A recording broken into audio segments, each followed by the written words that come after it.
രാധ ഞാൻ രാധ കണ്ണനെ മറക്കാത്ത രാധ. രാധ ഞാൻ രാധ കണ്ണനെ മറക്കാത്ത രാധ. വൃന്ദാവനം നീ മറന്നോ, മധുരയെ നീ മറന്നോ. വൃന്ദാവനം നീ മറന്നോ, മധുരയെ നീ മറന്നോ. രാധയെ നീ മറന്നോ, കണ്ണാ പൈക്കളെ നീ മറന്നോ. രാധയെ നീ മറന്നോ, കണ്ണാ പൈക്കളെ നീ മറന്നോ. രാധ രാധ രാധ രാധ മറന്നിട്ടും മറക്കാത്ത രാധ. മറന്നിട്ടും മറക്കാത്ത രാധ. രാധേ രാധേ രാധേ രാധേ മറന്നിട്ടും മറക്കാത്ത രാധ. മറന്നിട്ടും മറക്കാത്ത രാധ.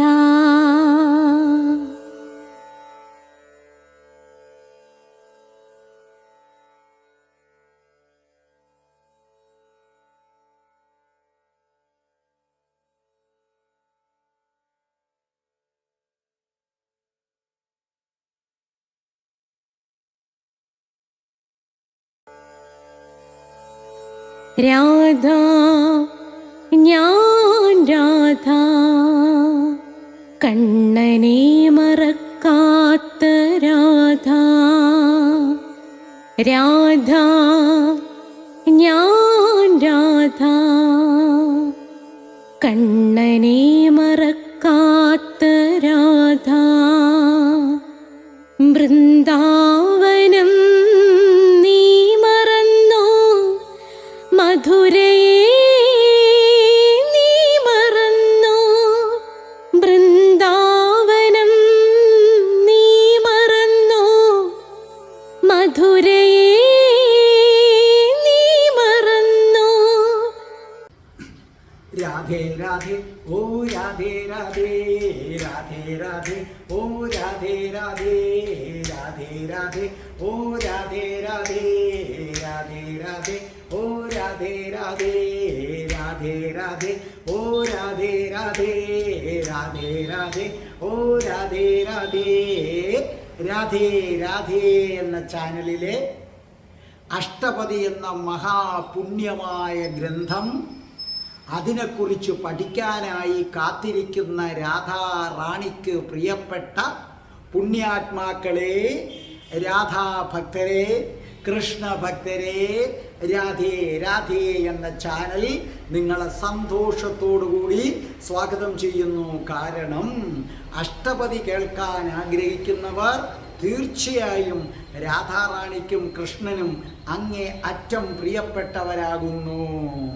അപ്പോൾ നമ്മുടെ ചാനലിൽ എന്തൊക്കെ ഉണ്ടെന്നൊരു വീഡിയോയിൽ കൊടുത്തിട്ടുണ്ടെങ്കിലും തിങ്കളാഴ്ച ദിവസം നിങ്ങൾ നിർബന്ധമായും 12 മണിക്ക് നാരായണീയത്തിൻ്റെ ക്ലാസ് കേൾക്കുകയും ഒരു പുസ്തകം ഒപ്പിച്ച് ഒരു ദിവസം ഒരു ശ്ലോകം വെച്ച് വീട്ടിൽ വായിക്കുകയും ചെയ്താൽ ആയുരാരോഗ്യ സൗഖ്യമുണ്ടാകും, എല്ലാ അസുഖവും മാറും. ചൊവ്വാഴ്ച 12 മണിക്ക് രാധാറാണിയുടെ ക്ലാസ് കേൾക്കുക. ആ ക്ലാസ് നിങ്ങൾക്ക് കേട്ട് കഴിഞ്ഞാൽ 12 മണിക്ക് രാധാറാണിയുടെ ക്ലാസ് ഉണ്ട്. രാധാറാണിയുടെ ക്ലാസ് കേട്ടാൽ പ്രണയ സാഫല്യം, ദാമ്പത്യ സൗഖ്യം. ബുധനാഴ്ച ശ്രീബുദ്ധൻ്റെ കഥ നിങ്ങൾക്ക് കേൾക്കാം, കൃഷ്ണാവതാരമായ ബുദ്ധൻ്റെ കഥ. വ്യാഴാഴ്ച അഷ്ടപതിയുടെ ക്ലാസ് സർവധനത്തിനും ഐശ്വര്യത്തിനും പ്രണയ സാഫല്യത്തിനും ഭാര്യാഭർത്തൃ കലഹ ശമനത്തിനും ഉത്തമമാണ്. വെള്ളിയാഴ്ച ഗ്രന്ഥങ്ങളുടെ രാജാവായ ധർമ്മപദം, നിങ്ങൾ എത്ര ജന്മമെടുത്താലും ധർമ്മപദം എന്ന് പറയുന്ന പുസ്തകത്തെക്കുറിച്ച് അറിഞ്ഞ് അതിൽ പറയുന്നത് പോലെ പ്രവർത്തിക്കാതെ ഒരിക്കലും നിങ്ങൾക്ക് മോക്ഷം കിട്ടുമെന്ന് കരുതണ്ട. എൻ്റെ പ്രിയപ്പെട്ട സബ്സ്ക്രൈബേഴ്സ്, ഞാനൊരു കഠിന കൃഷ്ണഭക്തനായിരുന്നു. കഠിന കൃഷ്ണഭക്തനായിരുന്ന ഞാൻ എങ്ങനെ രാധാഭക്തനായി എന്ന വീഡിയോ തീർച്ചയായും നിങ്ങൾ കാണണം. അതുപോലെ ഒരിടത്തൊരിടത്ത് ഒരു അച്ഛനുണ്ടായിരുന്നു എന്ന വീഡിയോ, ആ വീഡിയോയും നിങ്ങൾ തീർച്ചയായിട്ടും കണ്ടിരിക്കുമല്ലോ. ഇന്ന് അഷ്ടപതി 11ാമത്തെ അധ്യായത്തിലെ 4ഉം 5ഉം ശ്ലോകങ്ങളാണ് ഞാനിവിടെ അവതരിപ്പിക്കാനായിട്ട് പോകുന്നത്. അപ്പം നമുക്ക് പ്രാർത്ഥിച്ചിട്ട് തുടങ്ങാം. ഓം മഹാഗണപതേ നമഃ. ഓം ശ്രീ രാധാകൃഷ്ണായ നമഃ. ഓം രാധായേ സ്വാഹ. രാധേ രാധേ ഓ രാധേ രാധേ, രാധേ രാധേ ഓ രാധേ രാധേ, രാധേ രാധേ ഓ രാധേ രാധേ, രാധേ രാധേ ഓ രാധേ രാധേ, രാധേ രാധേ ഓ രാധേ രാധേ, രാധേ രാധേ ഓ രാധേ രാധേ. ബർസാനെ വാലി രാധാറാണി കി ജയ്. എൻ്റെ മാതാവ് രാധാറാണിക്ക് ജയ്. എനിക്ക് സർവ്വ ഐശ്വര്യങ്ങളും വാരിക്കോരി തരുന്ന എൻ്റെ പൊന്ന് രാധാറാണി അമ്മക്ക് ജയ്. എനിക്ക് രോഗങ്ങൾ വരാതെ കാത്തുരക്ഷിക്കുന്ന രാധാറാണി അമ്മക്ക് ജയ്. എന്നെ സർവ്വ പാപങ്ങളിൽ നിന്നും മോചിപ്പിച്ചു തരുന്ന രാധാറാണി അമ്മക്ക് ജയ്. അഷ്ടപതി ഇതാ 56ാമത്തെ എപ്പിസോഡിലേക്ക് കടക്കുകയാണ്. അഷ്ടപതി 11ാം അധ്യായത്തിലേക്കും കടക്കുകയാണ്. ഇത്രയും പറയാൻ എനിക്ക് ആയുസ് തന്ന, എനിക്ക് ആരോഗ്യം തന്ന എൻ്റെ പൊന്ന് രാധാറാണി അമ്മക്ക് ജയ്. ഇന്ന് നമ്മൾ അഷ്ടപതി 11ാം അധ്യായത്തിലേക്ക് കടക്കുകയാണ്. ഓർമ്മിക്കുക, ഇന്നത്തെ ശ്ലോകങ്ങളൊക്കെ കേട്ട് കഴിയുമ്പോൾ ചിലർ പറയും അഷ്ടപതി ശൃംഗാരപ്രധാനമാണ്, അഷ്ടപതിയിൽ സെക്സ് ഉണ്ട്. ഓർമ്മിക്കുക, സെക്സ് പാപമല്ല, സെക്സ് പുണ്യമാണ് എന്നാദ്യം നമ്മളോട് പറഞ്ഞ ദൈവമാണ് സാക്ഷാൽ ശ്രീകൃഷ്ണ ഭഗവാൻ എന്ന് പറയുന്നത്. പിന്നെ മനസ്സിൽ വേണ്ടാത്ത തോന്നലുകളൊക്കെ ഉള്ളവരായിട്ട് നടക്കുന്നവർക്കാണ് ഇതിനകത്ത് സെക്സ് ഉണ്ട് അഷ്ടപതിയിൽ അങ്ങനെ തോന്നുന്നത്. അങ്ങനെയൊന്നും അല്ല. അത് അഷ്ടപതി നിങ്ങൾ കേൾക്കുമ്പോൾ നിങ്ങൾക്ക് മനസ്സിലാകുന്നതാണ്. ഇതേ അധ്യായം 11 4ാമത്തെ ശ്ലോകം നമ്മുടെ റെജിന അതിമനോഹരമായി റെജിന അത് പാടിത്തരുന്നതാണ്. നിങ്ങൾ കേട്ടുകൊള്ളൂ. മുകരമദീരം ത്വജമഞ്ജീരം രൂപമിവ കേളി ശുലോലം ചലസഖി കുഞ്ചം സതിമിരപുഞ്ചം ശീലയ നീല നിചോളം ധീരസമീരേ യമുനാതീരേ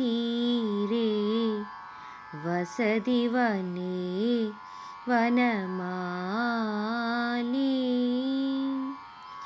ഗോപീപീന പയോധരമർദ്ദന ചഞ്ചലകരയുകശാലി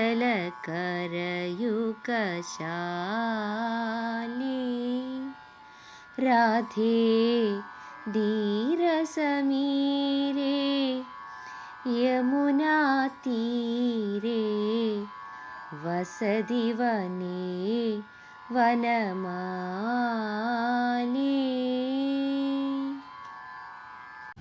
അപ്പോൾ റിജിനെ അത് പാടിയത് കേട്ടല്ലോ നിങ്ങൾ. അപ്പോൾ ഇനി ശ്രദ്ധിച്ചേട്ടെ.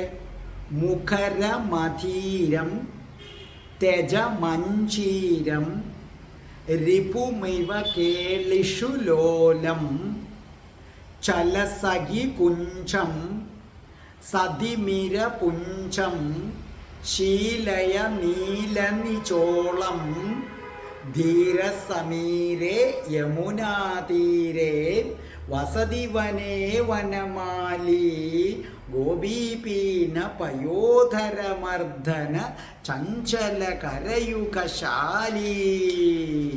അപ്പോൾ ഇതിൻ്റെ അർത്ഥങ്ങൾ എഴുതിക്കോ. മുഖരം, മുഖരം സമം ശബ്ദം ഉണ്ടാക്കിക്കൊണ്ടിരിക്കുന്ന, മുഖരം സമം ശബ്ദം ഉണ്ടാക്കിക്കൊണ്ട് ഇരിക്കുന്ന. അടുത്തത് അധീരം. അധീരം സ്ഥിരതയില്ലാത്ത, ശാന്തമല്ലാത്ത, ശാന്തമല്ലാത്ത, സ്ഥിരതയില്ലാത്ത എന്നൊക്കെ അർത്ഥം. ത്യജ, ത്യജ ഉപേക്ഷിക്കുക, ഉപേക്ഷിക്കുക. മഞ്ചീരം, മഞ്ചീരം ചിലമ്പ്, മഞ്ചീരം ചിലമ്പ്. രിപു, രിപു ശത്രു, ശത്രു. കേളിഷു, കേളിഷു ശൃംഗാര ചേഷ്ടകൾ, ശൃംഗാര ചേഷ്ട. ലോലം, ലോലം തൂങ്ങിക്കിടക്കുന്ന, തൂങ്ങിക്കിടക്കുന്ന. ചല സഖി നീ നടക്കുമ്പോൾ, ചല ചലിക്കുക, നടക്കുക. ചല സഖി നീ നടക്കുമ്പോൾ. കുഞ്ചം, കുഞ്ചം വള്ളിക്കുടിൽ, കുഞ്ചം വള്ളിക്കുടിൽ. സതിമിരം, സതിമിരം ഇരുട്ടോടു കൂടിയ, ഇരുട്ടോടു കൂടിയ. പുഞ്ചം, പുഞ്ചം കൂട്ടം, പുഞ്ചം കൂട്ടം. ശീലയ, ശീലയ അണിയുക. നീല നിചോളം, നീല നിറത്തിലുള്ള മൂടുപടം, മുഖത്തെ ആവരണം ചെയ്യുന്നത്, അതാ മൂടുപടം. നീല നിറത്തിലുള്ള മൂടുപടം. ഇതിൻ്റെ മൊത്തത്തിലുള്ള അർത്ഥം എന്താണെന്ന് ഞാൻ ആദ്യം പറഞ്ഞു തരാം, എന്നിട്ട് ഞാൻ നിങ്ങൾക്ക് നന്നായി വിവരിച്ചു തരാം. അപ്പോൾ രാധാറാണിയുടെ തോഴി രാധാജിയോട് പറയുകയാണ്, അല്ലയോ രാധാജി, ശാന്തതയില്ലാതെ ശബ്ദമുണ്ടാക്കിക്കൊണ്ടിരിക്കുന്ന ഈ ചിലമ്പിനെ, ചപലനായ ശത്രുവിനെ എന്ന പോലെ രാധാറാണി ഉപേക്ഷിക്കണം. എന്നിട്ട് രാധാറാണി നീല നിറത്തിലുള്ള മുഖാവരണം, മുഖം മൂടി ധരിക്കണം. അതിനുശേഷം കൂരിരുൾ നിറഞ്ഞ വള്ളിക്കുടിലേക്ക് പോകണം. കാരണം ഇളം കാറ്റ് വീശുന്ന യമുനയുടെ തീരത്തുള്ള വനത്തിൽ ഗോപസുന്ദരിമാരുടെ പീന പയോധരങ്ങളെ, അതായത് തടിച്ച മാറിടങ്ങളെ മർദ്ദിക്കുവാനായി ചലിച്ചുകൊണ്ടിരിക്കുന്ന, അങ്ങനെ തരിച്ചുകൊണ്ടിരിക്കുന്ന, ചലിച്ചുകൊണ്ടിരിക്കുന്ന കരങ്ങളോട് കൂടിയവനും വനമാല ധരിച്ചവനുമായ ശ്രീകൃഷ്ണൻ രാധേ നിന്നെ കാത്തിരിക്കുകയാണ് അവിടെ. ഇതാണ് ഇതിൻ്റെ സാരം. ഇവിടെ നമ്മുടെ തോഴി രാധാറാണിയോട് പറയുകയാണ്, അല്ലയോ രാധേ, നേരം ഇരുട്ടിത്തുടങ്ങുന്നു. ഇതാണ് കൃഷ്ണനുമായുള്ള രഹസ്യ കൂടിക്കാഴ്ചയ്ക്ക് പറ്റിയ സമയം. അതായത് തൻ്റെ കാമുകനെ, നിങ്ങൾക്കൊരു കാമുകനുണ്ടെങ്കിൽ മറ്റാരും അറിയാതെ രഹസ്യമായ കാമുകനെ സംഗമിക്കാൻ ആഗ്രഹിക്കുന്ന ഏത് സ്ത്രീകളും ഇഷ്ടപ്പെടുന്നത് വെളിച്ചത്തെ അല്ല, ഇരുട്ടിനെയാണ്. ഇരുട്ടത്ത് പമ്മി പമ്മി പമ്മി നമ്മുടെ കാമുകൻ ഇരിക്കുന്നിടത്തേക്ക് പോകും, ആരും കാണത്തില്ല. അതുകൊണ്ടാണ് അടുത്തടുത്ത വീട്ടിൽ കാമുകന്മാർ താമസിച്ചു കഴിഞ്ഞാൽ പാതിരാത്രിയാകുമ്പം കതവ് തുറന്ന് പുറത്തിറങ്ങി വരുന്നത്. കാരണം ഇരുട്ടാണ്, ഇരുട്ടത്ത് ആരും വരില്ല. അപ്പം കാമുകന്മാർ ഏറ്റവും കൂടുതൽ ഇഷ്ടപ്പെടുന്നതാണ് ഇരുട്ട്. അങ്ങനെ ഇരുട്ടിൻ്റെ മറ പറ്റി നമുക്ക് കാമുകൻ്റെ അടുക്കലെത്താൻ പറ്റും. അതുകൊണ്ട് തോഴി പറയുകയാണ്, രാധേ, നീ ശങ്കിച്ച് നിന്ന് സമയം കളയാതെ നീ വേഗം പുറപ്പെട്ടാലും. നോക്കൂ രാധേ, അങ്ങനെ പോകുമ്പോൾ, അതായത് നേരം ഇരുട്ടിത്തുടങ്ങി, ഈ ഇരുട്ടത്ത് ആരും കാണാതെ നീ കൃഷ്ണൻ ഇരിക്കുന്ന സ്ഥലത്തേക്ക് പോവുകയാണ്. ഇരുട്ടായതുകൊണ്ട് അറിയില്ല. പക്ഷേ നീ അങ്ങനെ പോകുമ്പോൾ രാധേ, ഒരു കാര്യം, നിന്റെ കാലിലൊരു ചെലമ്പ് കെട്ടിയിരിക്കുന്നു. ഇത് നടക്കുന്ന സമയത്ത് ജിൽ ജിൽ ജിൽ ജിൽ ഇങ്ങനെ ശബ്ദിച്ചുകൊണ്ടിരിക്കും. അതുകൊണ്ട് അത് അഴിച്ചു മാറ്റണം. അത് അഴിച്ചു മാറ്റിയില്ലെങ്കിൽ 2 ദോഷങ്ങളുണ്ട് രാധേ. ഒന്ന്, നീ മറ്റുള്ളവരറിയാതെയാണ് കൃഷ്ണനെ കാണാൻ പോകുന്നത്.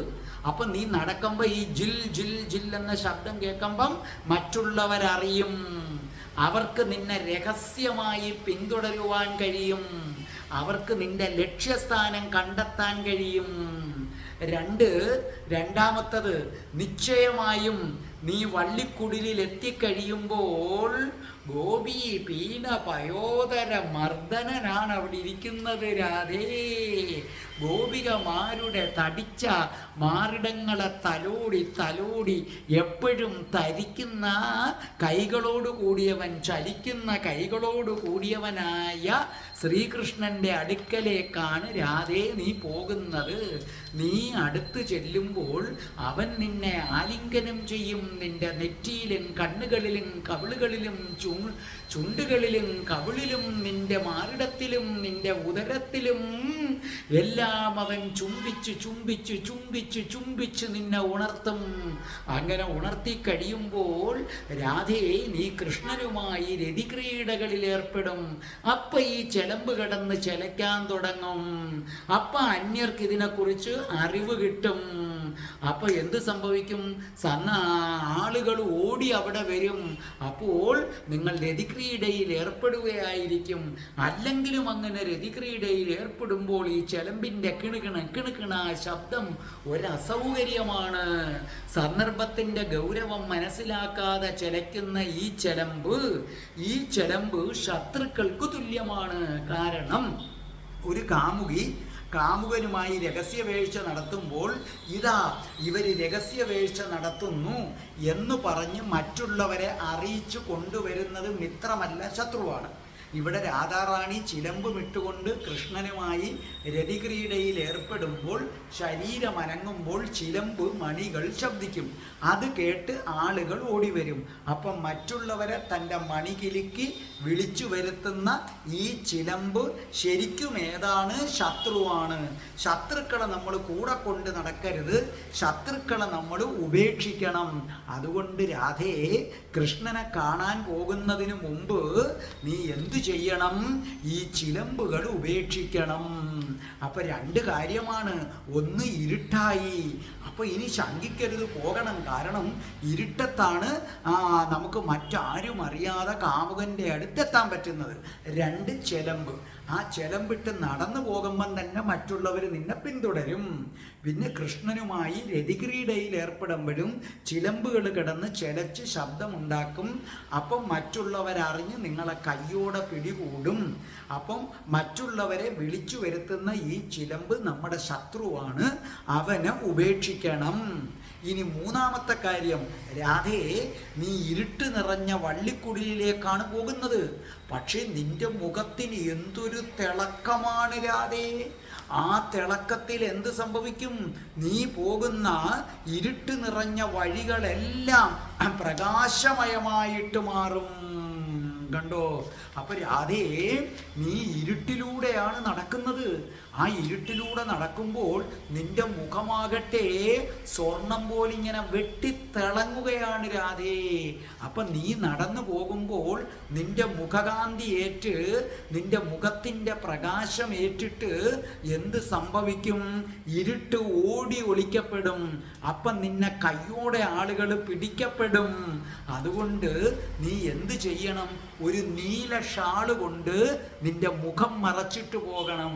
നീല ഷാള് കൊണ്ട് മുഖം മറയ്ക്കുമ്പോൾ നിന്റെ മുഖത്തിൻ്റെ വെളിച്ചം പുറത്തേക്ക് വരില്ല. അപ്പൊ ഇരുട്ടായിട്ട് തന്നെ അവിടെ നിൽക്കും.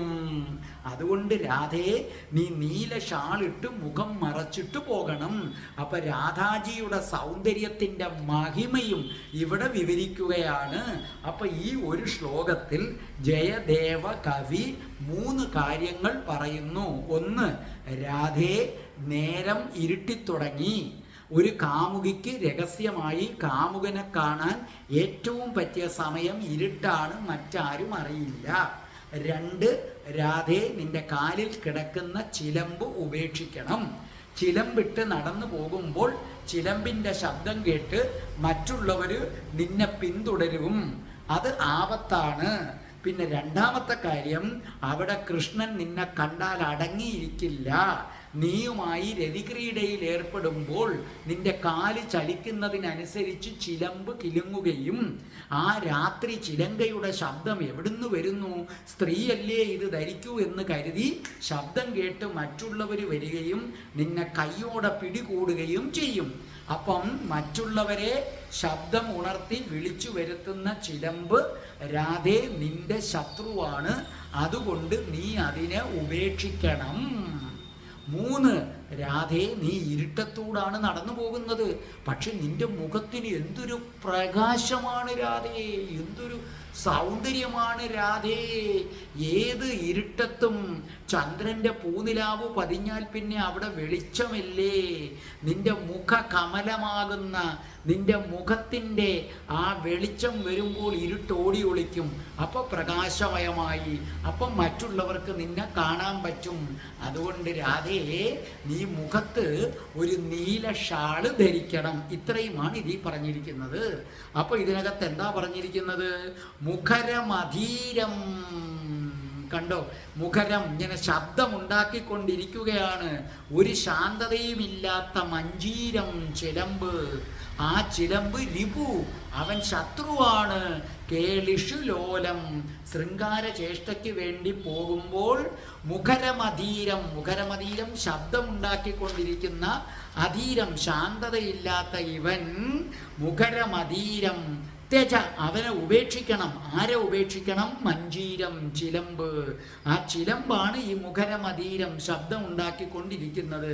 ഇവനെ എങ്ങനെ ഉപേക്ഷിക്കണം? രിപു, ശത്രുവിനെ പോലെ. ഛല സഖി, സഖി നീ പോയാലും. കുഞ്ചം, കുഞ്ചം എന്ന് പറഞ്ഞു കഴിഞ്ഞാൽ എന്താണ്? വള്ളിക്കുടിലേക്ക് നീ പോയാലും സഖി എന്നാ പറയുന്നത്.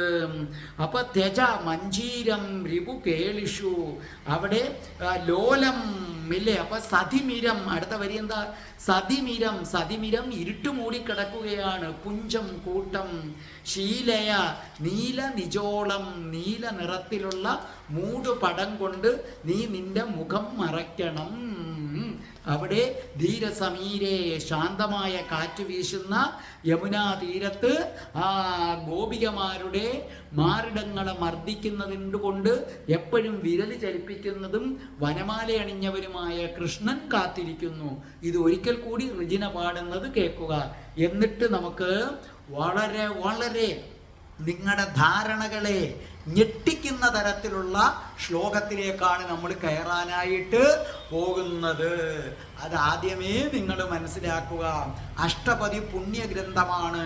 അഷ്ടപതിയിലെ രതിലീലകളെ സെക്സ് എന്ന് അങ്ങനെ കാണുന്ന തരംതാണ മനസ്സുള്ളവര് അടുത്ത വരി കേൾക്കരുത്.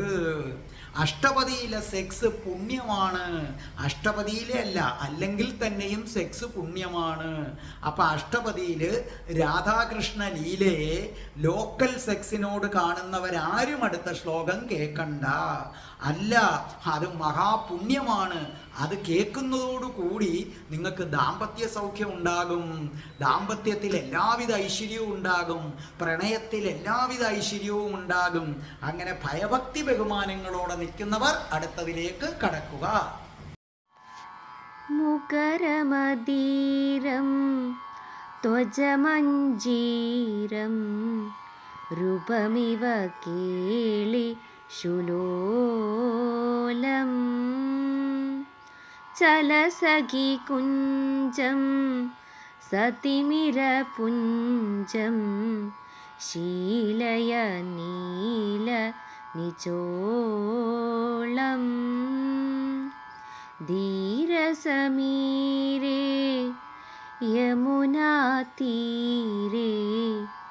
വസതി വനേ വനമാലി ഗോപീപീന പയോധരമർദ്ദന ചഞ്ചലകരയുകശാലി രാധേ ധീരസമീരേ യമുനാതീരേ വസതി വനേ വനമാലി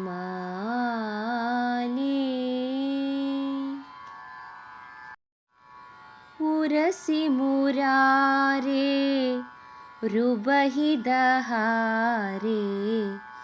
ഘനൈവ തരള വലാകേ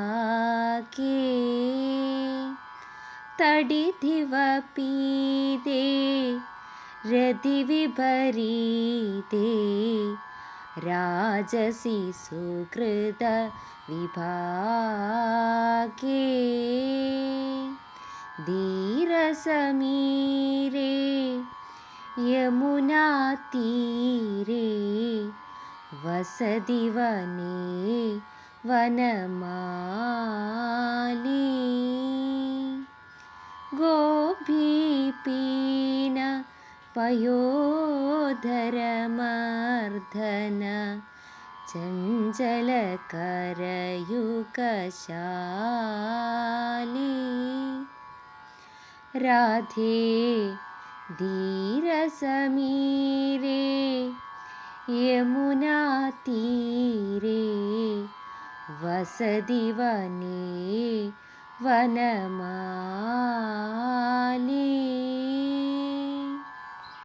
ഇനി നമുക്ക് 5ാമത്തെ ശ്ലോകത്തിലേക്ക് കടക്കാം.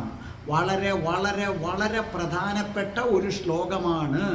നമ്മുടെ സദാചാര ബോധങ്ങളെ മുഴുവൻ തകിടം മറിക്കുന്ന ഒരു ശ്ലോകമാണിത്. സെക്സ് എന്ന് പറയുന്നത് പാപമാണെന്നും സെക്സിൽ ഒരു കാരണവശാലും ഏർപ്പെടരുതെന്നും സെക്സിനെ അകറ്റി നിർത്തണമെന്നും നിങ്ങൾ ജീവിതത്തിലെ മറ്റ് സന്തോഷങ്ങളൊക്കെ ഉപേക്ഷിച്ചിട്ട് ഭഗവാനെ മാത്രം സ്നേഹിക്കണമെന്നും പറഞ്ഞ് നമ്മുടെ ജീവിതത്തെ വഴിതെറ്റിക്കുന്ന കുറേ ആചാര്യന്മാരുണ്ട്. എന്നിട്ട് രഹസ്യമായിട്ട് അവരിതൊക്കെ എന്ത് ചെയ്യുകയും ചെയ്യും, ആസ്വദിക്കുകയും ചെയ്യും. അങ്ങനെയുള്ള ആചാര്യന്മാരുടെ മുഖമടച്ചുള്ള ഒരു അടിയാണ് ഈ ശ്ലോകത്തിൽ ജയദേവ കവി കൊടുക്കുന്നത്. ഭൂമിയിലെ ഒന്നും മാറ്റി നിർത്തപ്പെടേണ്ടതല്ല എന്ന് പഠിപ്പിച്ച ആളാണ് കൃഷ്ണൻ. ഒരിക്കലും സെക്സ് പാപമല്ലെന്നും സെക്സ് പുണ്യമാണെന്നും സെക്സും ലവും രണ്ടും രണ്ടല്ലെന്നും ഒന്നാണെന്നും പറഞ്ഞു തന്ന ആളാണ് കൃഷ്ണൻ. ആ കൃഷ്ണനെ കുറിച്ച് വിവരിക്കുന്ന ചില ആചാര്യന്മാർ പോലും നമ്മുടെ ബോധത്തിൽ അട്ടിച്ച് കയറ്റും സെക്സ് പാപമാണെന്നും പറഞ്ഞ്.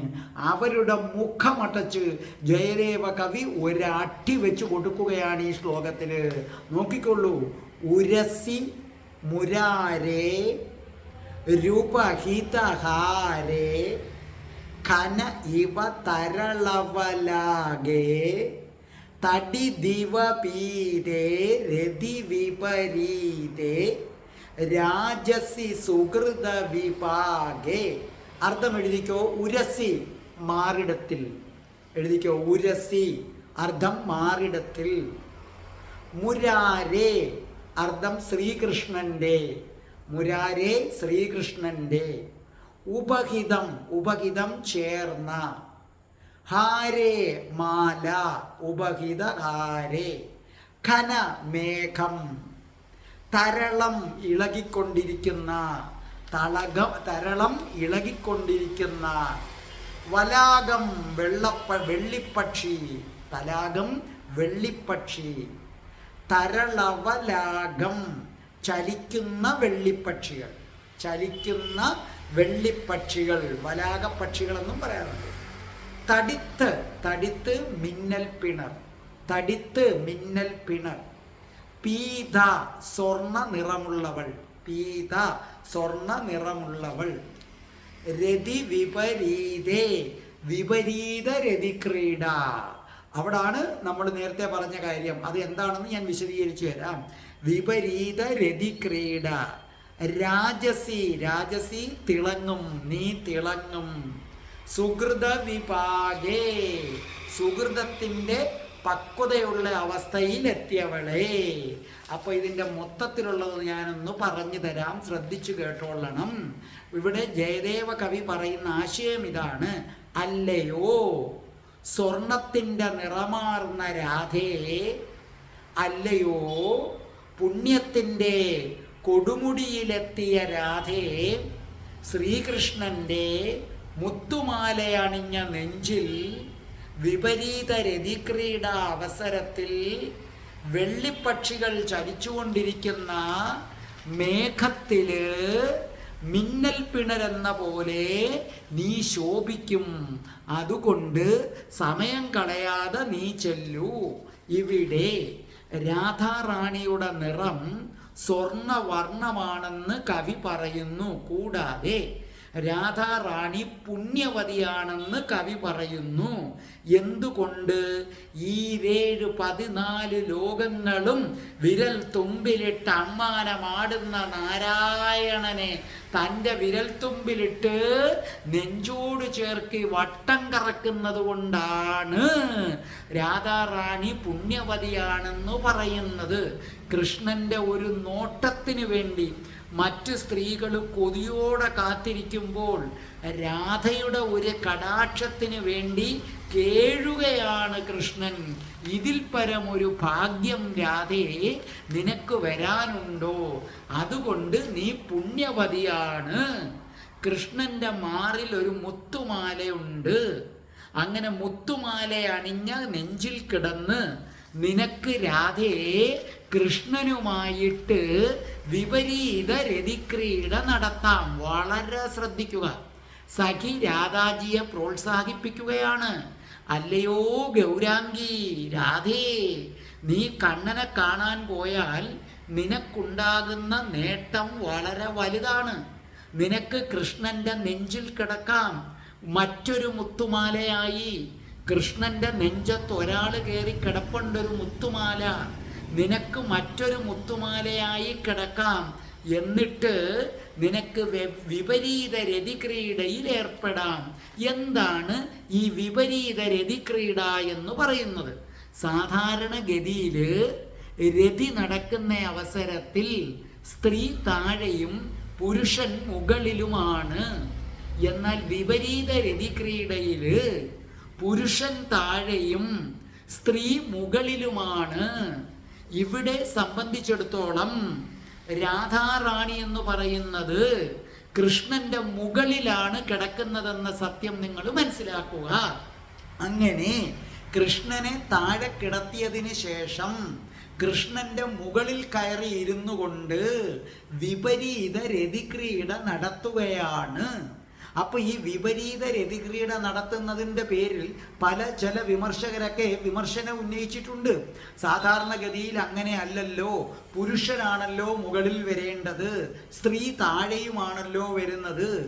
പക്ഷേ ഇവിടെ രാധാറാണി കൃഷ്ണന്റെ മുകളിൽ കയറിയിട്ടാണ് രതിക്രീഡ നടത്തുന്നത്.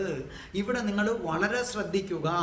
ഈ എപ്പോഴായാലും സ്ത്രീ മുകളിൽ കയറിയാണ് രതിക്രീഡ നടത്തേണ്ടത്.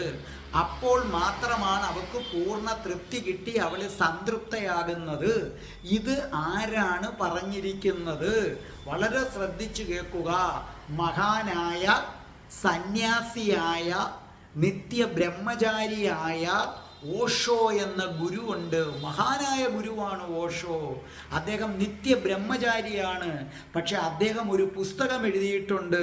ഇപ്പം നമ്മുടെ വാത്സ്യായനല്ലേ കാമശാസ്ത്രം എഴുതിയത്? കാമശാസ്ത്രം എന്ന പുസ്തകം എഴുതിയത് സന്യാസിയാണ്. മറ്റ് രാജാക്കന്മാരുടെയും മറ്റും രതിക്രീഡ കണ്ട് നമ്മുടെ ഭാവിക്ക് വേണ്ടി എഴുതിയതാണ്. അതുപോലെ മഹാനായ ഓഷോ ഒരു പുസ്തകം എഴുതിയിട്ടുണ്ട്, from sex to super consciousness ഉണ്ടല്ലേ, from sex to super consciousness എന്ന് പറയുന്ന ഒരു പുസ്തകം അദ്ദേഹം എഴുതിയിട്ടുണ്ട്. ഇത് ഞാൻ നിങ്ങളെ കാണിക്കുകയാണ്. ഇതാണ് ആ പുസ്തകം. ഓഷോ എഴുതിയ ആ പുസ്തകമാണ് ഇതെന്ന് പറയുന്നത്. ഈ പുസ്തകത്തിൽ പറഞ്ഞിരിക്കുന്ന കാര്യമാണ് ഞാൻ നിങ്ങൾക്ക് പറഞ്ഞു തരാൻ പോകുന്നത്. അല്ലെങ്കിൽ നിങ്ങൾ വിചാരിക്കും ഞാൻ കയ്യിൽ നിന്നിട്ട് പറഞ്ഞ് ഞാൻ എന്തൊക്കെയായി പറയുന്നത് എന്ന് നിങ്ങൾ പറഞ്ഞു കളയും. ഓർമ്മിക്കുക, ഇത് പറഞ്ഞിരിക്കുന്നത് മഹർഷിയാണ്. ഓഷോ എന്ന മഹാനായ മഹർഷിയാണ്. അദ്ദേഹം പറയുന്നത് വിപരീത രതിക്രീഡയാണ് സ്ത്രീ എപ്പോഴും ചെയ്യേണ്ടത്. കാരണം എപ്പോഴും പുരുഷനാണ് ആരോഗ്യവാൻ 90% കേസിലും. അപ്പൊ നിങ്ങൾ ആലോചിക്കുക, സ്ത്രീക്ക് ഒരു 50 കിലോ അല്ലെങ്കിൽ 60 കിലോ, പുരുഷന് 80 കിലോ വെയിറ്റ് ഉള്ളവൻ അവൻ സ്ത്രീയുടെ മുകളിൽ കയറി കിടന്ന് രതിലീല നടത്തുകയാണ്. അത് വളരെ രസകരമായിട്ടാണ് ഓഷോ പറയുന്നത്. ഓഷോ പറയുന്നത് സ്ത്രീയുടെ മുകളിൽ കയറി പുഷപ്പ് എടുക്കുകയാണെന്നാണ് പറയുന്നത് ഓഷോ. അപ്പം 80 കിലോ ഭാരമുള്ള ഒരു പുരുഷൻ 60 കിലോ ഭാരമുള്ള സ്ത്രീയുടെ മുകളിൽ കയറി രതിക്രീഡ നടത്തിയിട്ട് ഈ 80 കിലോയുമായിട്ട് അവളുടെ നെഞ്ചത്തേക്ക് ലാസ്റ്റ് തളർന്ന് വീണ് കഴിഞ്ഞാൽ ഈ സ്ത്രീയുടെ ആയുസ് എന്തായിരിക്കും? അവൾ ആയുസ് അറാതെ മരിച്ചു പോകില്ലേ? അവൾക്ക് എന്ത് സുഖമാണ് കിട്ടുന്നത്? അതുകൊണ്ട് നേരെ തിരിച്ചാണ് നടത്തേണ്ടത്. ഭാരം കുറഞ്ഞവളായ സ്ത്രീ പുരുഷന്റെ മുകളിൽ കയറി രതിക്രീഡ നടത്തുകയും ആ രതിക്രീഡയിൽ അവൾ തളർന്നിട്ട് പുരുഷന്റെ നെഞ്ചിലേക്ക് എന്ത് ചെയ്യണം? വീഴുകയും ചെയ്യുമ്പോൾ പുരുഷൻ അത് താങ്ങാൻ പറ്റും. അപ്പൊ സ്ത്രീക്ക് പൂർണ്ണ സംതൃപ്തിയും ലഭിക്കും. ഇവിടെ ഓർമ്മിക്കുക, സെക്സ് പാപമല്ല, സെക്ഷുവൽ എനർജിയാണ് ലവ് എനർജിയായി കൺവേർട്ട് ചെയ്യുന്നതെന്നാണ് ഇന്ന് ശാസ്ത്രം പോലും പറയുന്നത്. അതിനു മുമ്പേ ഇവിടെ മഹർഷിമാർ പറഞ്ഞു, നിങ്ങൾ എപ്പോഴും ആലോചിക്കണം, നമ്മുടെ ആചാര്യന്മാർ നമ്മളെ വല്ലാതെ വഴിതെറ്റിച്ചവരാണ്. സെക്സ് പാപമാണെങ്കിൽ ഹിന്ദു ദൈവങ്ങളെല്ലാം ചെയ്യുന്നത് പാപമാണെന്ന് പറയണ്ടേ? അങ്ങനെയാണെങ്കിൽ കൃഷ്ണൻ ചെയ്യുന്നത് പാപമല്ലേ? ശിവന് ഭാര്യയില്ലേ, മക്കളില്ലേ? സെക്സ് ഇല്ലാതെ എങ്ങനെയാ മക്കൾ വരുന്നത്? നമ്മളൊക്കെ പിന്നെ ഹിന്ദുക്കളെ കുറെ ആചാര്യന്മാർ ഇറങ്ങിയിട്ടുണ്ട്. അതിനെ അങ്ങ് ന്യായീകരിക്കും. കൃഷ്ണന്റെ സ്ത്രീകളുമായുള്ള ബന്ധം അങ്ങനെയല്ല, എങ്ങനെയല്ല ദിവ്യഗർഭം എന്നൊക്കെ പറയുന്നത് വെറുതെയാണ്. അങ്ങനെയാണെങ്കിൽ ബ്രഹ്മമായിട്ട് അങ്ങ് ഇരുന്നാൽ പോരെ? ശരീരം പൂണ്ടെന്തിനാ ഇങ്ങോട്ടേക്ക് വരുന്നത്? നമ്മളങ്ങ് ന്യായീകരിച്ച് പാടുപെടും. നിങ്ങൾ ഉദ്ദേശിക്കുന്ന രതിക്രീഡയല്ല അവിടെ നടക്കുന്നത് വേറെ രതിക്രീഡയാണ്. അതെന്ത് രതിക്രീഡയെന്നും കൂടെ ഒന്ന് എക്സ്പ്ലെയിൻ ചെയ്താൽ കൊള്ളാം. അത് ആത്മാവും തമ്മിലാണെങ്കിൽ ശരീരം വേണ്ടല്ലോ, ശരീരം സ്വീകരിച്ച് നമ്മൾ ഇങ്ങോട്ടേക്ക് വരണ്ടല്ലോ. പിന്നെ ശ്രീബുദ്ധൻ ജന്മമെടുത്തില്ലേ? ശ്രീബുദ്ധൻ ജന്മമെടുത്ത് സെക്സ് നല്ലതുപോലെ ആസ്വദിച്ചത് അത് മടുത്തതിന് ശേഷമാണ് ശ്രീബുദ്ധൻ പോയത് അല്ലേ? യശോദയുമായിട്ട് ഒരു കുഞ്ഞ് ജനിച്ചു. അത് വെറുതെ ദിവ്യഗർഭമൊന്നും അല്ലല്ലോ യശോദയ്ക്ക് ജനിച്ചത്. ശിവന് ഭാര്യയില്ലേ, മക്കളില്ലേ? ആ മക്കളൊക്കെ എങ്ങനെയാ ജനിക്കുന്നത്? ചുമ്മാ ഒന്ന് നോക്കി കൊച്ചിനെ ജനിപ്പിക്കുന്നു എന്നൊക്കെ പറഞ്ഞാൽ മണ്ടന്മാർ വിശ്വസിക്കും. നമ്മൾ ഉദ്ദേശിക്കുന്ന രതിക്രീഡയല്ല എന്നൊക്കെ പറഞ്ഞാൽ മണ്ടന്മാർ വിശ്വസിക്കും. സുബ്രഹ്മണ്യന് ഭാര്യയില്ലേ? നിങ്ങൾ ആലോചിക്കുക, സെക്സും ലവും ഏതുപോലെയാണ്? കടലും തിരമാലയും പോലെ. നിങ്ങൾക്ക് തോന്നും തിരമാല വരുമ്പോൾ അത് കടലിൽ നിന്ന് വ്യത്യസ്തമാണെന്ന്. അല്ല, കടലും തിരമാലയും ഒന്നാണ്. കടല് സ്നേഹമാണെങ്കിൽ തിരമാല സെക്സ് അല്ല, കടല് സെക്സ് ആണെങ്കിൽ തിരമാല സ്നേഹം. സൂര്യനും അതിൽ നിന്ന് വരുന്ന രശ്മിയും പോലെ. കണ്ടില്ലേ? സൂര്യൻ എന്ന് പറയുന്നത് സ്നേഹമാണെങ്കിൽ അതിലെ രശ്മികളാണ് ആരെന്ന് പറയുന്നത്? സെക്സ്. ഈവൺ ഒരു കൽക്കരിയല്ലേ ഡയമണ്ടായി മാറുന്നത് അല്ലേ? കൽക്കരിയാണ്. നിങ്ങൾ കൽക്കരി എടുത്തങ്ങ് മാറ്റി നിർത്തിയാൽ ഡയമണ്ട് മാത്രം എടുക്കുന്നത് ശരിയാണോ? അപ്പോൾ നിങ്ങൾ ആലോചിക്കുക, ഒരു പൂ വിരിയുമ്പോൾ അവിടെ നടക്കുന്നത് ഒരു സെക്ഷൽ ആക്ഷൻ അല്ലേ? എന്തുകൊണ്ട്? ചിത്രശലഭങ്ങൾ അതിൽ വന്നിരുന്ന് തേൻ കുടിച്ചിട്ട് ആ പരാഗരേണുക്കളെ, സ്പേമിനെ മറ്റൊരു പൂവിൽ കൊണ്ടുവന്ന് നിക്ഷേപിക്കുകയാണ് ചെയ്യുന്നത്. പക്ഷേ ഒരു പൂ വിരിഞ്ഞു വരുമ്പോൾ ആരെങ്കിലും അങ്ങനെ ചിന്തിക്കാറുണ്ടോ? ആ സെക്സിനെ കുറിച്ച് ആരെങ്കിലും വിചാരിക്കാറുണ്ടോ? ഒരു മയിൽ നൃത്തം ചവിട്ടുന്നു. അത് നൃത്തം ചവിട്ടുന്നത് അതിൻ്റെ സന്തോഷം പ്രകടിപ്പിക്കുകയാണ്, തൻ്റെ ഇണയെ ആകർഷിക്കുന്നതിന് വേണ്ടി. അപ്പൊ സെക്സ് എന്ന് പറയുന്നത് പക്ഷി മൃഗാദികൾ വരെ ആനന്ദിക്കുന്ന ഒന്നാണ്. നിങ്ങൾ മനസ്സിലാക്കുക, നമ്മുടെ ആചാര്യന്മാര് നമ്മളെ വഴിതെറ്റിക്കുകയാണ്. സെക്സ് പാപം എന്നൊക്കെ പറഞ്ഞ് എത്ര കുടുംബ ജീവിതങ്ങളാണ്, എത്ര സ്ത്രീകളാണ് എൻ്റെ പ്രേമം ഭഗവാനോട് മാത്രം. ഇങ്ങനെ പറയുന്ന സ്ത്രീകളെ നിങ്ങളൊന്ന് എടുത്തു നോക്കിക്കോണം. കുടുംബത്തിൽ അസ്വസ്ഥത അനുഭവിക്കുന്നവരാണ്. അവരാണ് ഈ പറയുന്നത്. അതിയായ സ്നേഹവും കിട്ടുന്നില്ല, അവർക്ക് സാറ്റിസ്ഫാക്ഷനും കിട്ടുന്നില്ല. എന്നാൽ പിന്നെ ദൈവത്തിലോട്ട് ഇരിക്കട്ടെ. അങ്ങനെ പോണ്ടതല്ല ദൈവീകത. ബുദ്ധനെയൊക്കെ പോലെ നന്നായിട്ട് ഇതൊക്കെ ആസ്വദിച്ച് മടുത്തതിന് ശേഷം ഇതൊക്കെ ഇത്രയേ ഉള്ളൂ എന്നറിഞ്ഞിട്ടാണ് നിങ്ങൾ പോകേണ്ടത്. ശ്രദ്ധിച്ചേട്ടെ, ഉപനിഷത്തുകളിൽ സന്യാസിമാര് കല്യാണം കഴിക്കുന്ന ദമ്പതികളെ അനുഗ്രഹിക്കുന്ന ശ്ലോകം ഉണ്ടല്ലോ ഉപനിഷത്തില് അല്ലേ? ഉപനിഷത്തിനകത്ത് അതെന്താ പറയുന്നത്? പിന്നെ സന്യാസി അനുഗ്രഹിക്കുകയാണ്, മകളെ നീ 10 മക്കളുടെ അമ്മയാകട്ടെ.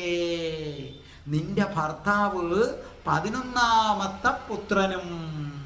അതാ പറയുന്ന മകളെ, നിന്റെ എന്താ പറയേണ്ടത്, 10 മക്കളുടെ അമ്മയാകട്ടെ, 11ാമത്തെ നിന്റെ പുത്രൻ നിന്റെ ഭർത്താവാകട്ടെ. ഇംഗ്ലീഷിൽ പറഞ്ഞ may you B the mother of 10 children and ultimately may your husband become your 11th child.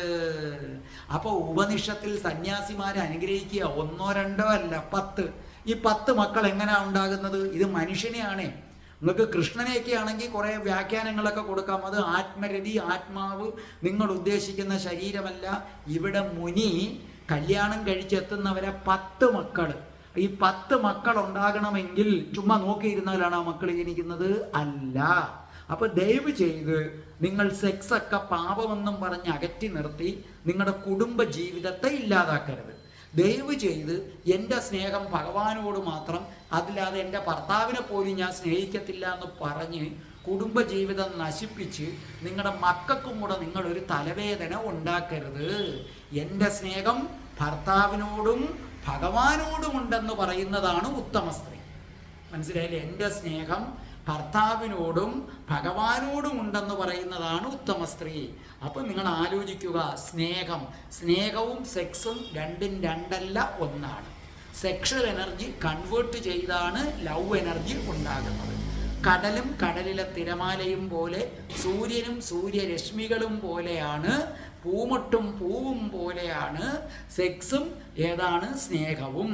ഒന്നും കൂടെ ഞാൻ പറഞ്ഞു തരാം. രാമാനുജൻ എന്ന സന്യാസി ഒരു ഗ്രാമത്തിൽ ഇരിക്കുമ്പോൾ ഒരാൾ വന്നിട്ട് പറയുകയാണ്, എനിക്ക് ഈശ്വരനെ അറിയണം. അപ്പം രാമാനുജൻ ചോദിക്കുകയാണ്, ഓക്കെ, നീ ആരെയെങ്കിലും സ്നേഹിച്ചിട്ടുണ്ടോ? അയാൾ പറഞ്ഞില്ല, ഞാൻ ആരെയും സ്നേഹിക്കാൻ പോയിട്ടില്ല, എൻ്റെ സ്നേഹം ഭഗവാന് മാത്രം കൊടുക്കാനുള്ളതാണ്. അപ്പം രാമാനുജൻ വീണ്ടും ചോദിക്കും, നീ ആരെയെങ്കിലും സ്നേഹിച്ചിട്ടുണ്ടോ? അപ്പോൾ ഇവൻ വീണ്ടും പറയും, ഇല്ല, ഞാൻ ആരെയും എന്ത് ചെയ്തിട്ടില്ല, ഞാൻ സ്നേഹിച്ചിട്ടില്ല, ഞാൻ ഒരു മനുഷ്യരെയും ഞാൻ സ്നേഹിച്ചിട്ടില്ല, എൻ്റെ സ്നേഹം ഭഗവാന്. മൂന്നാമതൊരിക്കൽ കൂടി ചോദിക്കും. അങ്ങനെ ചോദിക്കുമ്പോൾ ഇയാൾ ചോദിക്കും, അല്ല, ഇതെന്തുകൊണ്ടാണ് ഇങ്ങനെ ആവർത്തിച്ച് ചോദിക്കുന്നത്? അപ്പോൾ രാമാനുജൻ പറഞ്ഞു, എൻ്റെ ചോദ്യത്തിന് നീ ഉത്തരം പറയൂ. നീ നിന്റെ ജീവിതത്തിൽ ആരെയെങ്കിലും സ്നേഹിച്ചിട്ടുണ്ടോ, പ്രണയിച്ചിട്ടുണ്ടോ? അപ്പോൾ അവൻ വീണ്ടും പറയും, ഇല്ല. അങ്ങനെ സ്നേഹിക്കാത്തവൻ എങ്ങനെയാണ് ഭഗവാനെ സ്നേഹിക്കാൻ പറ്റുന്നത്? പ്രസക്തമായ ചോദ്യമാണത്. നിനക്ക് നിന്റെ കൂടെയുള്ള നിന്റെ ഇണയെ സ്നേഹിക്കാൻ കഴിയാത്ത ഒരാൾക്കും ഭഗവാനെ സ്നേഹിക്കാൻ കഴിയില്ല. അതുകൊണ്ട് നിനക്ക് ഈശ്വരനെ കാണാൻ കഴിയില്ല, ഈശ്വരനിലേക്കുള്ള വഴി കാണിച്ചു തരാൻ എനിക്ക് പറ്റില്ല എന്ന് പറഞ്ഞത് രാമാനുജൻ എന്ന പ്രശസ്തനായ സന്യാസിയാണെന്ന് ആലോചിക്കുക. അതുകൊണ്ട് ദയവ് ചെയ്ത് ഇന്നു മുതൽ എൻ്റെ സ്നേഹം മൊത്തം ഭഗവാനാണ്, കെട്ടിയവന് പോലും ഇല്ല എന്ന് പറഞ്ഞ് കുടുംബം അശുദ്ധമാക്കരുത്. രാമാനുജൻ പറഞ്ഞ വാക്കുകളാണ്. ജീവിതത്തിൽ നിങ്ങളൊരാളെ സ്നേഹിക്കുക. സ്നേഹിച്ചാൽ മാത്രമേ നിങ്ങൾക്ക് ഭഗവാനെ സ്നേഹിക്കാൻ പറ്റൂ. യശോദയെ പ്രാണനെ പോലെ സ്നേഹിച്ചതുകൊണ്ടാണ് ബുദ്ധന് ഏത് കിട്ടിയത്? ബോധോദയം കിട്ടിയത്. അപ്പൊ ഇവിടെ ശ്രീകൃഷ്ണന്റെ നെഞ്ചിൽ കിടന്ന് രതിക്രീഡയ്ക്ക് വേണ്ടി രാധാറാണി അങ്ങനെ ചലിക്കുകയാണ്. അപ്പൊ കൃഷ്ണൻ അടിയിലും രാധാറാണി മുകളിലുമാണ്. അപ്പൊ രാധാറാണി ഇങ്ങനെ കിടന്ന് ചലിക്കുകയാണ്. ആ ചലിക്കുന്നത് ഏതുപോലെയാണ്? മേഘത്തിൽ മിന്നൽ പിണർ പോകുന്നത് പോലെയാണ്. എങ്ങനെയുള്ള മേഘത്തിൽ? വെള്ളി മേഘങ്ങൾ ചലിക്കുന്ന മേഘം. അപ്പോൾ വെള്ളി മേഘങ്ങൾ ചലിക്കുന്ന, മനസ്സിലല്ലേ? അതായത് വെള്ളിപ്പക്ഷികൾ എന്ന് പറഞ്ഞാൽ വെള്ളി മേഘമാണ്, പോട്ടെ, വെള്ളിപ്പക്ഷികൾ ചലിക്കുന്ന മേഘം. ആ മേഘത്തിൽ മിന്നൽ പിണറുകൾ, സ്വർണത്തിൻ്റെ നിറമുള്ള മിന്നൽ പിണറുകൾ ഇങ്ങനെ പോകുന്നത് പോലെ കാർമേഘത്തിൻ്റെ നിറമുള്ള ശ്രീകൃഷ്ണൻ, ആ കാർമേഘത്തിൻ്റെ നിറമുള്ള ശ്രീകൃഷ്ണൻ്റെ നെഞ്ച്, ആ നെഞ്ചത്ത് വെളുത്ത മുത്തുമാല കിടക്കുന്നു. ആ മുത്തുമാലയാണ് വെള്ളിപ്പക്ഷികളെന്ന് പറയുന്നത്. അപ്പൊ രതിക്രീഡയിൽ ഏർപ്പെടുമ്പോൾ ഈ മുത്തുമാല അങ്ങോട്ടും ഇങ്ങോട്ടും കിടന്ന് ആടും. അതിനെയാണ് വെള്ളിപ്പക്ഷി ചലിക്കുന്ന മേഘമെന്ന് പറഞ്ഞിരിക്കുന്നത്. നല്ലതുപോലെ മനസ്സിലായില്ലേ? നല്ലതുപോലെ മനസ്സിലാക്കണം.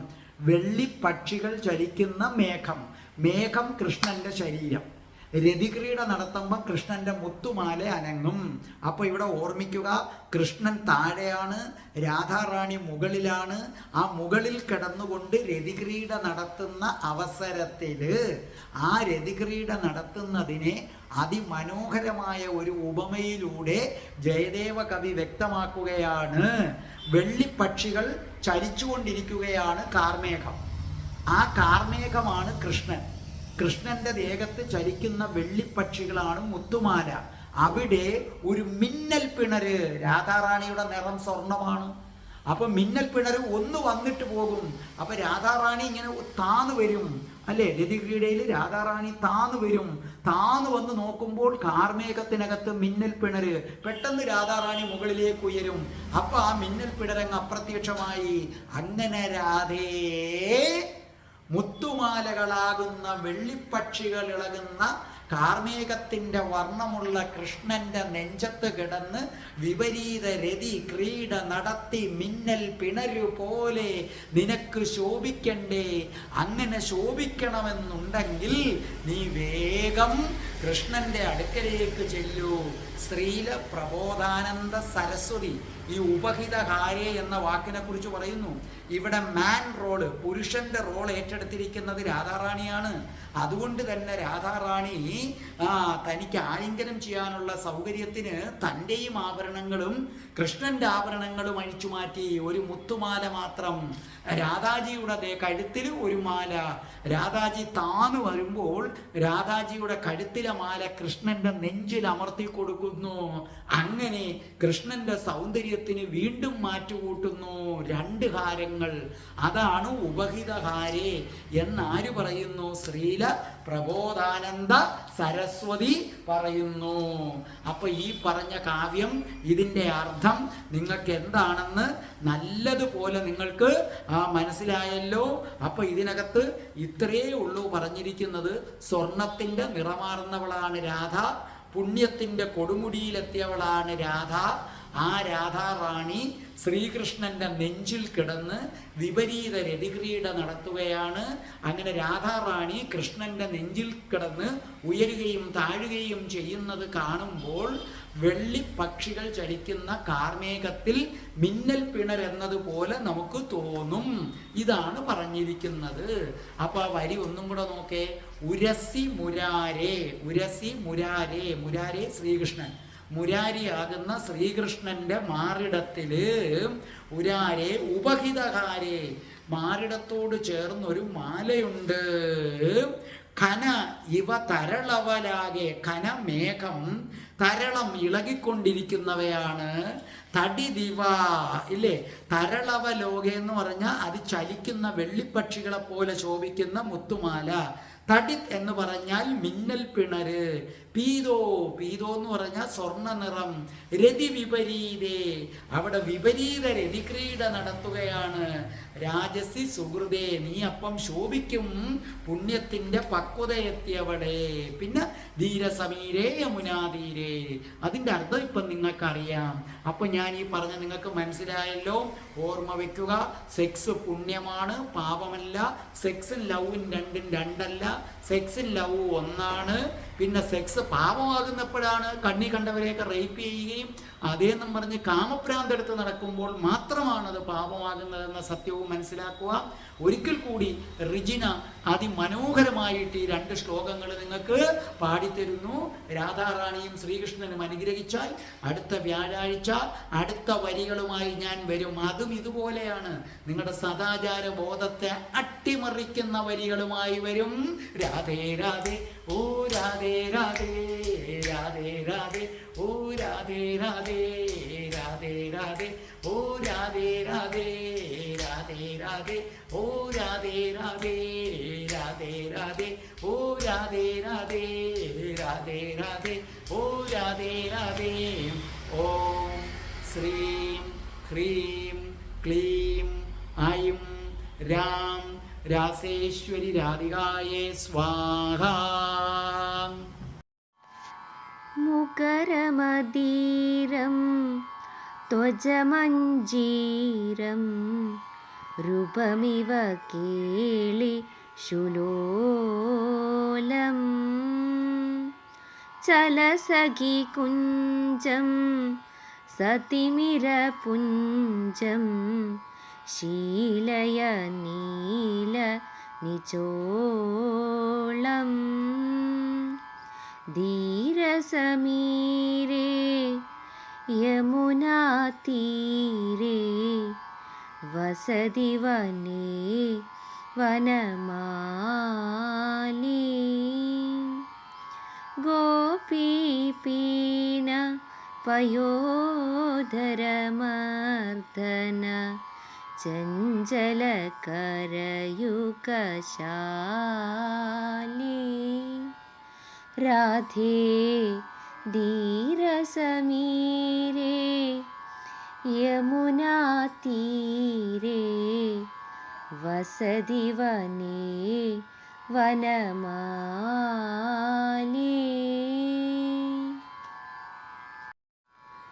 ഉരസി മുരാരേ രുബഹിദഹാരേ ഘനൈവ തരള വലാകേ തടിധിവ പീതേ രതിവിപരീതേ രാജസി സുകൃത വിഭാഗേ